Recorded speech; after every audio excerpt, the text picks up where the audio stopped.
There's no room for you. My family told me for years, every holiday season. But there was always room for my sister and her family. I kept quiet, but this year I bought a house in Florida, and they said, "We've packed our bags." My response: "Thank you for being here with me today. I hope you are having a wonderful day wherever you are."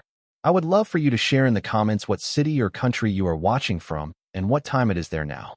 Let's begin our story together. My name is Olivia, and I'm 30 years old. I live in Florida, where I work in marketing for a tech company. I've been doing quite well, although my family never really asks about my work or how I'm doing. They're always too busy with other things. Every December, I make the long drive from Florida to my parents' house for Christmas. It's a trip that crosses several states, and I always bring gifts for everyone. My parents, my older sister Nicole, her husband Brian, and their two children, Sophia, who is now 7, and Yin, who is 5. I usually spend weeks picking out the perfect gifts, hoping that this year will be different. The thing is, for the past few years, I've had to book a hotel room in advance because there's never any room for me at my parents' house. It started 7 years ago, and I'll never forget that first Christmas when everything changed. I was 23 then, fresh out of college, and excited to spend the holidays at home. Nicole was pregnant with Sophia and had come to stay with her husband, Brian. His parents and his sister had also come to visit. When I arrived, the house was crowded, but I assumed I would just sleep in my old room, as always. After dinner, I was exhausted from the trip and went upstairs to rest, but when I opened my bedroom door, I found suitcases everywhere and clothes spread out on my bed. I went back downstairs, confused. "Mom, there's stuff in my room," I said. "Oh, we gave that room to Brian's parents," she replied without looking up from the dishes. "They need a comfortable place to sleep." I stared at her. "And where am I supposed to sleep?" She shrugged. "You should have thought of that before you came." "I could sleep on the living room sofa," I suggested. "Brian's sister is sleeping there," Dad chimed in from his recliner. My heart sank. "So, where exactly am I supposed to sleep?" Mom finally looked at me, and her expression was cold. "Maybe you should find somewhere else to stay tonight. There's just no room." I couldn't believe what I was hearing. My own parents were kicking me out of their house on Christmas Eve. I called my high school friend Brittany, who still lived in town. Thankfully, she let me stay at her place that night. I remember lying awake on her couch, staring at the ceiling and wondering what I had done wrong. The next morning, I went back to my parents' house for Christmas morning, but the damage was already done.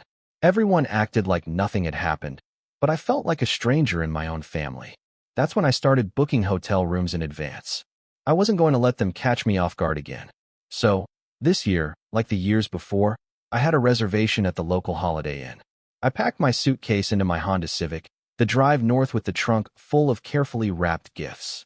As I pulled into my parents' driveway, I could see several cars already there. I took a deep breath and retrieved the gift bags from my trunk. The front door wasn't even locked. It never was when the house was full of people. I walked in and was hit with the smell of turkey and the sound of multiple conversations happening at once. "Olivia's here," someone yelled, but no one really stopped what they were doing to properly greet me. I saw Nicole in the kitchen, looking stressed as she juggled baby Sophia while trying to help Mom with dinner preparations. Brian was in the living room with his father, watching football and drinking beer. His mother was perched at the kitchen table, offering unsolicited advice on the food preparation. "Hi, everyone," I said, setting the gift bags down by the Christmas tree. "Oh, good. Can you help set the table?" Mom said immediately, without even asking how my drive was or if I was tired. "We need to get out the good china, and make sure you get the crystal glasses from the cupboard." I nodded and got to work. It was always like this. I would arrive, and they would immediately put me to work while everyone else relaxed. Finally, we all sat down to dinner. The table was crowded, and I ended up squeezed between my dad and Brian's sister, trying to make conversation while everyone else talked over me. "So, how's work going, Brian?" Dad asked, launching into the same topics they always covered. "Really great, actually," Brian replied. "I just got promoted to senior manager, and they're talking about me leading the new project next quarter." "That's wonderful," Brian's mom beamed. "We're so proud of you." The conversation continued like this for the next hour. Nicole talked about the kids, Brian talked about work, and his parents shared stories about their recent vacation. I sat there, eating my turkey and waiting for someone to ask me something, anything. Finally, Brian's mom turned to me. "And you, Olivia? What are you up to these days? I felt a flicker of hope. Actually, I just got promoted to senior marketing manager at my company. It's been really exciting because I'm leading this new campaign that... Oh, that's nice, she interrupted, already looking bored. But that's not really the same as what Brian does, is it? I mean, marketing is fine, but Brian is in real business management. My face burned. Well, marketing is actually a pretty important part of. I'm sure it is, dear, she said dismissively. Nicole, tell us more about Sophia's progress in school. And just like that, the conversation moved on. My parents didn't say a word to defend me or show any interest in my accomplishments. They just nodded along as the focus returned to Nicole's family. I finished my dinner in silence, watching my family laugh and talk around me as if I wasn't there. It was supposed to be Christmas. It was supposed to be about family and togetherness. Instead, I felt more alone than ever. After dinner, everyone moved into the living room. Brian's parents took the best spots on the couch, while his sister sprawled out in Dad's favorite recliner. I ended up sitting on the floor near the Christmas tree, which felt appropriate since that's apparently where I ranked in this family hierarchy. Remember when Nicole was little and she tried to stay up all night to catch Santa? Mom chuckled, ruffling my sister's hair.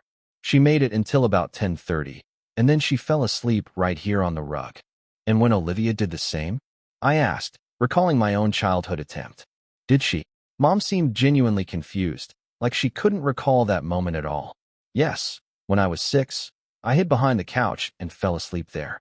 You found me in the morning and said I looked like a little angel. Mom said vaguely, already turning back to Nicole. Well, anyway, Nicole was always so determined about everything. The conversation continued without me, as usual. They talked about Nicole's childhood, Brian's childhood, even his sister's childhood. It was like my own memories didn't exist or didn't matter enough to be remembered. By 11:30, I was exhausted. The drive had been long, and the emotional toll of being ignored all night was catching up to me. But I was determined to make it to midnight. I wanted to hug my family and wish them a Merry Christmas, hoping that maybe then things would feel normal. Finally, the clock struck 12. Merry Christmas, everyone shouted, and there were hugs and kisses all around. For a brief moment, I felt included as my parents hugged me and Nicole squeezed my hand. As the excitement died down and people started talking about going to bed, I quietly slipped upstairs to gather my things. I had left my travel bag in the hallway, knowing I wouldn't be staying, but not wanting to make a scene earlier. I was folding my clothes back into my bag when I heard footsteps behind me. Actually, Olivia, I need to talk to you about tomorrow, Mom said. I looked up from my bag. What about tomorrow? Well, it might be better if you don't come tomorrow. You know, for the gift exchange and all that. I felt like I'd been slapped. What? What? Your Aunt Diane is coming to visit. She's driving down from Jacksonville with her family, and you know how things are between you two. My heart sank. Aunt Diane, the woman who had made my childhood miserable with her constant criticisms and comparisons to Nicole. Even thinking about her made my hands tremble with anger. I remembered that day so clearly. I was 15, and I had been going through a particularly rough time at school. Some kids were bullying me, and I was struggling with my self-esteem. Aunt Diane had come over for Easter, and within an hour of arriving, she had started in on me. Look at you, getting so chubby, she had said in front of everyone. Nicole was never this heavy at your age. And your hair? When was the last time you brushed it properly? You look like you just rolled out of bed. I tried to ignore her, but she kept going. Your grades aren't as good as Nicole's either, are they? She was always the smart one. You really need to try harder, Olivia. People are going to think your parents didn't raise you right. I had finally snapped. Maybe you would seem smarter if you didn't spend all your time insulting other people in public. The room had gone completely silent. Aunt Diane's face had turned bright red, and she had started crying and yelling about how disrespectful I was. My parents had been embarrassed, and they punished me for a month, taking away my phone and forbidding me from seeing my friends. From that day on, Aunt Diane had refused to go to any family gatherings if I was going to be there, and apparently, my parents had decided that she was more important than their own daughter. So, you're choosing her over me? I asked quietly. It's not about choosing sides, Olivia. It's just easier this way. She's driving all the way down here with her kids. You can see us another time. I stared at her for a long moment. My own mother was kicking me out of Christmas morning because my aunt, who had spent years tearing me down, didn't want to be in the same room as me. And somehow, I was the problem. Fine, I said quietly. I won't come tomorrow. Good. I knew you'd understand. I finished packing my bag in silence as Mom stood there watching me. Part of me wanted to scream, to tell her exactly how much this hurt, to demand that for once she choose her daughter over her sister-in-law. But I knew it wouldn't matter. It never mattered. Bye, Mom, I said, slinging my bag over my shoulder. Drive safe, honey. The roads might be icy. I walked downstairs, past the living room where everyone was still talking and laughing. No one noticed I was leaving. I got in my car and drove back to the Holiday Inn, where the receptionist wished me a Merry Christmas with more warmth than my own family had shown me all night. In my hotel room, I sat on the bed and stared at my phone. I thought about calling Brittany, but it was late, and she had her own family to worry about. Instead, I ordered room service and ate a piece of chocolate cake while watching old Christmas movies on TV. As I lay in bed that night, I made a decision. I was done trying to force my way into a family that clearly didn't want me there. I was done being treated like a second-class citizen in my own family. Tomorrow, instead of going to my parents' house to watch everyone else exchange gifts while I sat in a corner, I was going to drive back home to Florida. I was going to start focusing on building a life that actually made me happy, instead of chasing after people who would never appreciate me no matter what I did. The next morning, I checked out of the hotel. I didn't call my parents to say goodbye. I figured they probably wouldn't even notice I was gone. The drive back to Florida was long but peaceful.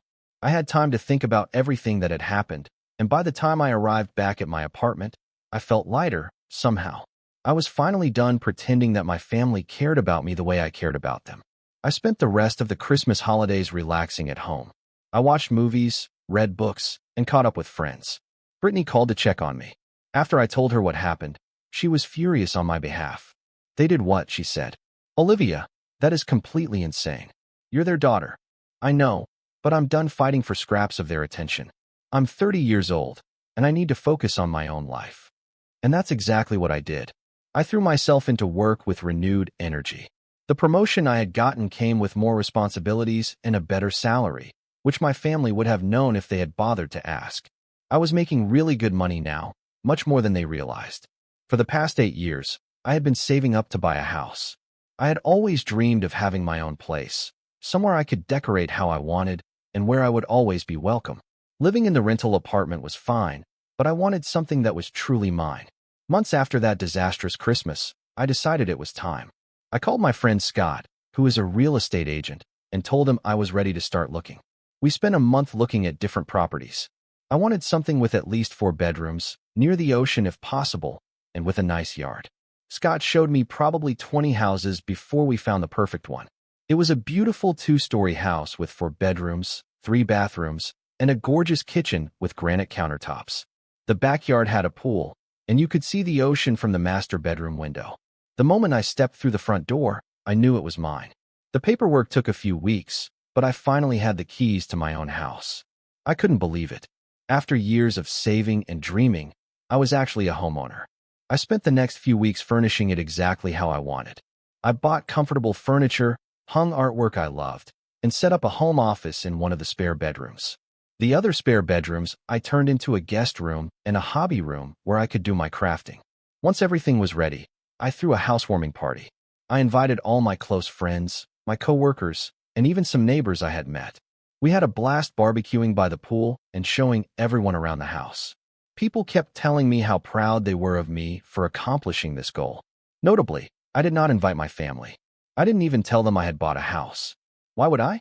They had never shown any interest in my life before, and I doubted they would start now. Months passed, and I settled into my new routine. I loved coming home to my own house every day. I loved having friends over whenever I wanted. I loved that every decision about the house was mine. As the next Christmas approached, I realized I hadn't spoken to my family since that awful night almost a year ago. I had sent birthday texts to my parents and Nicole, just basic happy birthday messages, but that was it. No one had called me. No one had asked how I was doing. It was like I didn't exist to them. Then, a few weeks before Christmas, my phone rang. It was Mom. Hi, Olivia, she said, sounding strangely nervous. Hi, Mom. What's up? Well, Christmas is coming up, and I wanted to tell you that you shouldn't plan on coming this year. I almost laughed. She really thought I was going to put myself through that again. Why not? I asked, curious to hear her excuse. Aunt Diane is coming again, and you know how she feels about seeing you. It's just easier for everyone if you stay home this year. Don't worry about it, Mom. I wasn't planning on coming anyway. I'm celebrating Christmas in my own house this year. Another pause, longer this time. Your own house? What do you mean?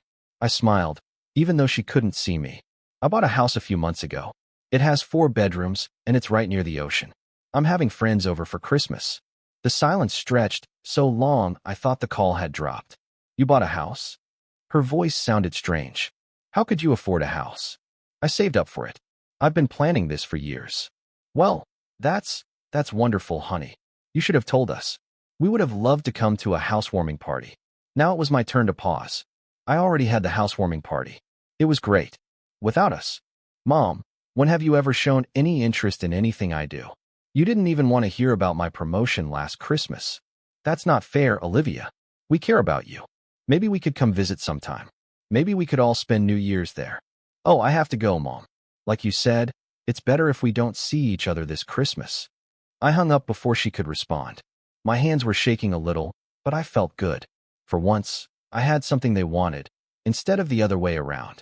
Within hours, my phone started buzzing with texts from Nicole. Mom told me you bought a house. Why didn't you tell us? Send pics. I can't believe you kept this a secret.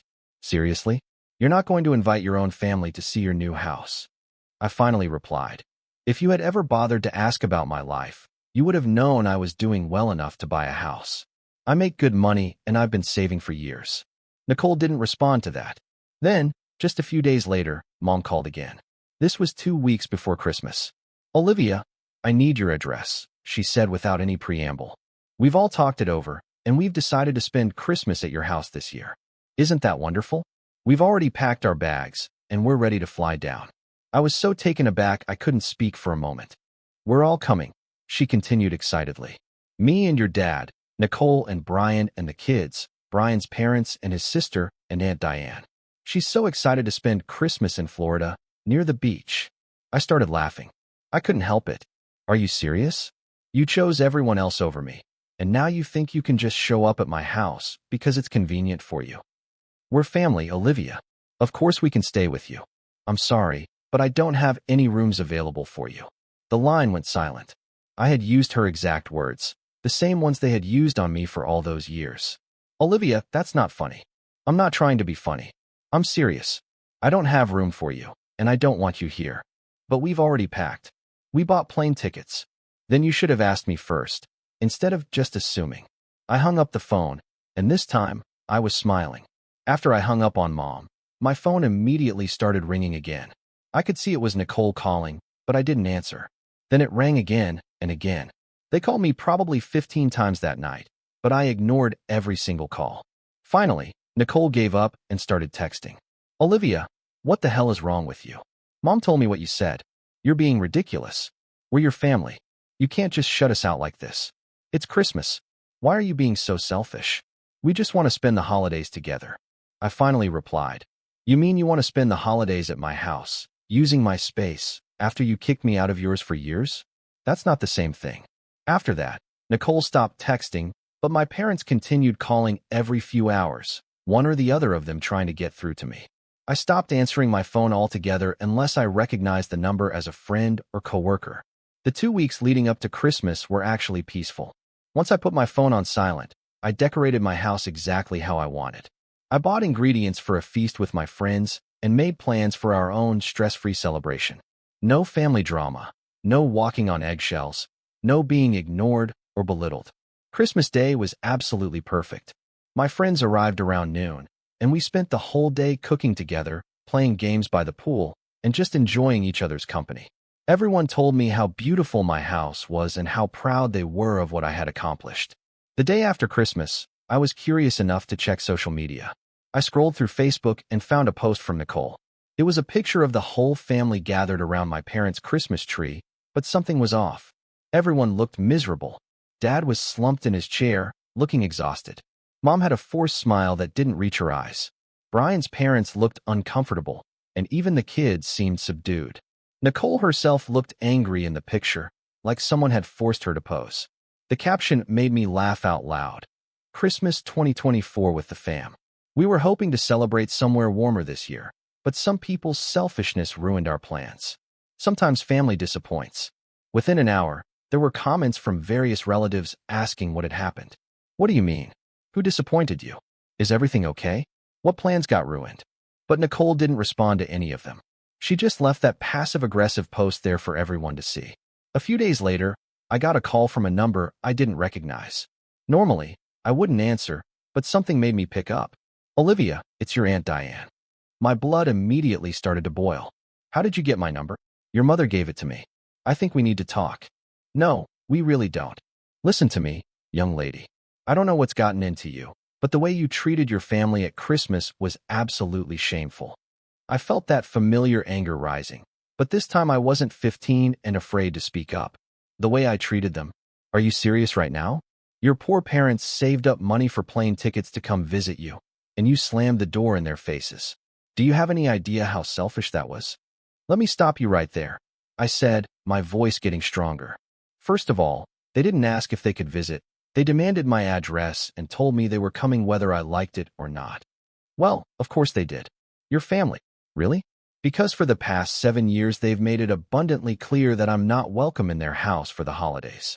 But suddenly, when I have something they want, a nice house in Florida near the beach, now I'm family again. Aunt Diane was silent for a moment, but then she started again. You're being vindictive and nasty. That's not how we raised you. You didn't raise me, Diane. You spent my entire childhood telling me I was stupid, fat, and worthless. You compared me to Nicole every chance you got. And when I finally stood up for myself, my parents punished me. That's not how I remember it. Of course not. But this is how I remember it. You wanted to come to my house for Christmas so you could have a free vacation in Florida and swim in the ocean? Well, guess what? You can pay for your own hotel room next time. How dare you talk to me like this? How dare I? You called me. You got my number from my parents so you could call me and yell at me. But I'm not a child anymore, and I don't have to listen to your garbage. Your parents are heartbroken. My parents haven't cared about my feelings for years. They only care now because I have something they want. If they were truly heartbroken, they would have called to apologize, not sent you to guilt trip me. You're being absolutely ridiculous. And you are never calling me again. Don't contact me, don't ask my parents for my number, and definitely don't ever expect to be invited to my house. You made your decision about me a long time ago, and I'm making mine now. I hung up before she could respond. The next few months passed peacefully. I didn't hear anything from my family, which honestly was a relief. I focused on my work, spent time with friends, and enjoyed my beautiful house. I traveled a bit, started new hobbies, and for the first time in years, I felt genuinely happy. I didn't miss the drama. I didn't miss feeling like I wasn't good enough. I didn't miss being the ignored family servant until something needed to be done. Sometimes I wondered if they missed me at all, or if they just missed having someone to boss around. Based on how quickly they had transitioned to radio silence, I had my answer. I had spent 30 years trying to earn the love and respect of people who were never going to give it to me. Now I was surrounded by friends who appreciated me for who I was, not for what I could do for them.